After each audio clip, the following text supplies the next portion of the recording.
welcome to Volusia County Issues. I'm Eddie Colosimo, Crazy Eddie, and my guest today, we're coming from Cheaters. And my guest today is Eddie Bremer, and he is the general manager here at Cheaters. Eddie. Hello, Eddie. Coming on. Yes, thank you for having me on the show. Eddie and Eddie. Yes.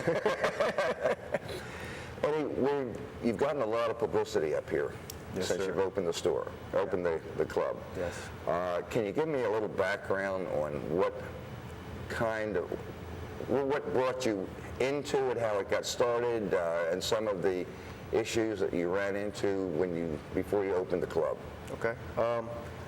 Well, I was one of the first people to see the club, actually. I know the owners, they bought it, and I live about halfway in between here and our other club in Cocoa Beach. So they sent me up to look at the place, and they basically offered me the job as general manager here.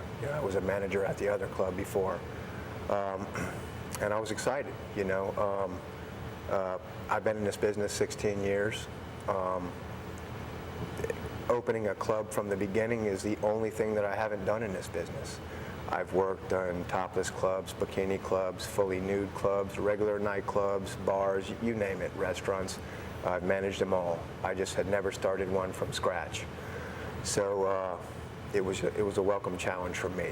I came up, looked at the place, and basically we started putting together a game plan, myself and my boss, Frank, to build the Cheaters. Mm-hmm. This is the third Cheaters. There's one in Providence, Rhode Island. There's one in Cocoa Beach, and then now we're here. Okay, and what is the general theme of Cheaters? What can people expect when they come in here for an evening of entertainment? Our philosophy is this. If you look at the way these types of bars were back in the 80s and 90s, it was geared only towards men coming in. No women were allowed. In those days, it was considered very taboo to bring your wife in with you. Things have changed now. Our whole philosophy is a party bar. We try to offer something for everyone. We get a lot of couples. Even if you're not into the entertainers, we have pool, we have darts. It's just a local hangout. Just if you just want to have some drinks and relax. We have seven flat screen TVs. If you like sports, we have the sports package. So we try to mix the bar, nightclub, and the adult entertainment scene all into one package. That's kind of the theme we do. We have a lot of parties. We've only been open 3 months, and we had a Toy for Tots run. We did a Christmas party. It was huge. We had it catered, and it was a great success. We'll have a Halloween party. We're gearing up for Bike Week right now. So our theme is to keep it moving, keep it new, and just always do something different so it doesn't get stale. Before we started the show this morning, you told me that about an elderly couple that came in. You want to tell me that story again? Okay, when we first opened, obviously there was a lot of controversy. And I had tons of people stopping down, and I don't know anybody from this area, so a lot of times I was kind of standoffish. Is this person going to cuss me out, tell me to go away, or are they going to offer some support? And it really turned out that we got a lot more support than we got negativity by the regular folks in this area. I had people come down, telling me, guys, hang in there, keep fighting, don't give up. And that elderly couple, it was the funniest thing. They were probably 75, maybe 80 years old. They kind of hobbled in the front door, and I just said, come on in. We weren't charging cover. And I just stopped them, because at that time I wanted to get to know everybody coming in the bar, and I kind of asked them their story. And they said that, this is the first time in their life that they had ever been to what they called a go-go bar, which, I'm sure that's what they called it back in the day. Back in the 50s. But and they said, you know, this was their first time ever coming in a place like this, and they wanted to see what all the fuss was about, and they came down to offer us some support. And they came in, sat down, bought a drink, and just looked around for a little while. And it was kind of tickling to me, you know what I mean? Just to see, it was sparking a lot of life in different angles, if you know what I mean. Did you go out on the street, now tell me the truth now, did you go out on the street and grab those people and drag them in here? Absolutely not. I would have never thought they would have come in here. I would have thought that would have been the folks cussing me out when they, you know, it was tickling. It really was. You know, it's one of the things that sticks out in my mind. Well, I'll tell you, normally I wouldn't go to a gentleman's club myself. I'm more of a military post type of guy. I like to go to the VFWs, American Legions, and places like that. So I'm not, if you don't want to come into every club is different. And whatever your style is, that's where you go. Right. So where I'm having a problem, and the reason we're doing this show today, is that it seems that other people are trying to dictate everybody's lifestyle in the area. Frankly, I came in here first time. It's very comfortable,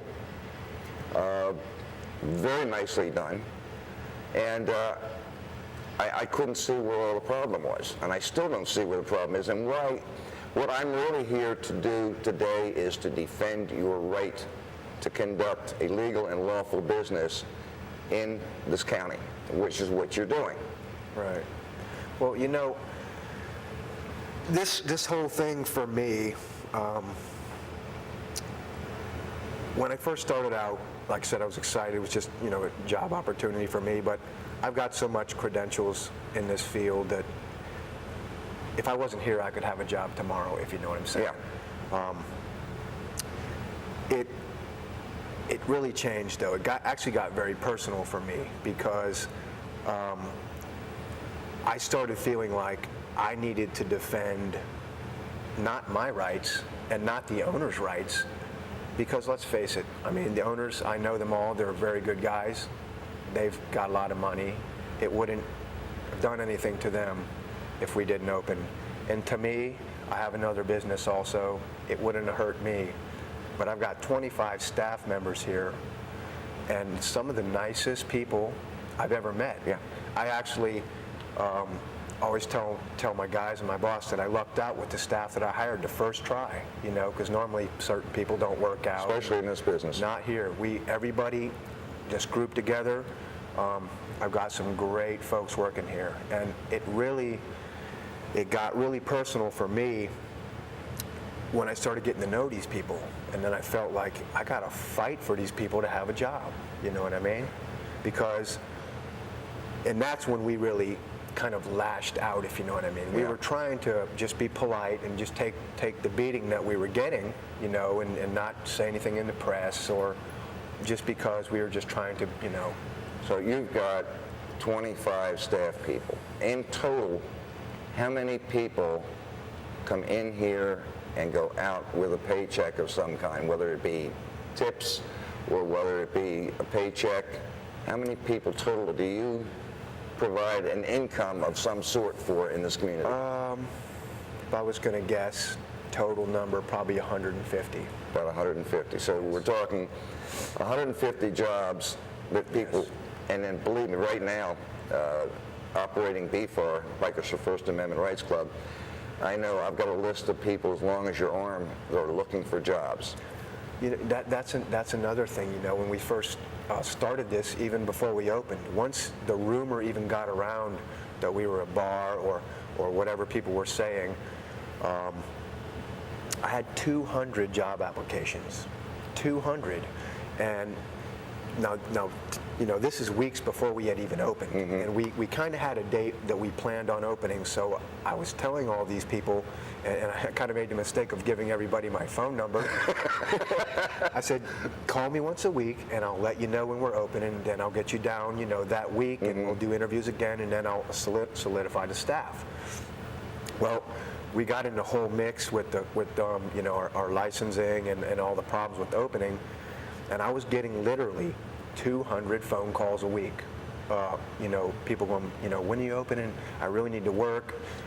I was getting all these sad stories, you know, a gentleman telling me that he was living in his hotel out back and his kids were living in there with him, and he really needed to work, and he would pick weeds or pick up the yard out here just to make it. Let's face it, in Volusia County, they got over 12% unemployment. People are desperate. They'll do anything. Right, and I didn't realize the scope of this whole problem until that started coming in, because, you know, I've always been employed, you know, in the same type of business for forever, you know, so on one side I got these people basically, and I mean literally some people begging me for work, and then on the other side I got people telling me they don't want us here, that they'd rather have a vacant building than our business, and I'm stuck in the middle. You know what I mean? And it's the pressure was getting crazy on me. I mean, you know, I just got to the point where it was way more than I realized, if you know what I mean. Yeah. When did your problems start with the city? When we painted the building pink. That might have something to do with it. Yeah, pretty much. I mean, that's when it really, really started. We got most, you know, most of our work was already done inside. We were actually just renovating. We had already been open, and we painted the building pink, and then it just seemed like, you know, all heck broke loose. You know what I mean? Within days, phone call after phone call, people. You know, construction guys were working in here. I was here just about every day. People would come busting in the front door, hollering and screaming. Really? Yeah. Was the sign up at the time before you painted the building, the name? No, nobody knew anything. Oh, okay. But as soon as we painted it pink, everybody went crazy. We had inspectors in here all the time. I had the police rolling through every day, which, you know, actually the patrolmen that I met, the regular patrolmen were very nice. You know, they, I actually felt kind of bad for them. Because as this whole thing went further and further, they were coming in here 2 or 3 times a night, and this is once we opened. Yeah. And they, you know, a lot of them didn't want to be here, if you know what I mean. Right. I've been pulled aside by a couple of them and just told, look, I'm sorry, you know what I mean. We don't really want to bother you guys, but we, you know, it's our job. Right. And I understood that, you know, they're just, I told one guy, I said, look, you guys are pawns in this whole situation, just like I'm a pawn in this whole situation, you know, and the higher powers are pushing the buttons, you know what I mean? Well, were these city police or were they county police? Well, originally it was the sheriffs. Right. Now, what happened was they did that or I don't know if you call it emergency annexation or whatever it is, but it was like they annexed us within 2 weeks, which I don't understand how that even happened. Yeah. Into the city. Well, I actually had a sheriff pull up out back one night when I was out back working, and you know, I said, I was just joking with him because, you know, we're on friendly terms. I said, what are you doing around here, you know? And he said, I'm just doing a drive-through. And I said, isn't that Ormond Beach's job now? And he said, what do you mean? And I said, we got annexed, you know? And he said,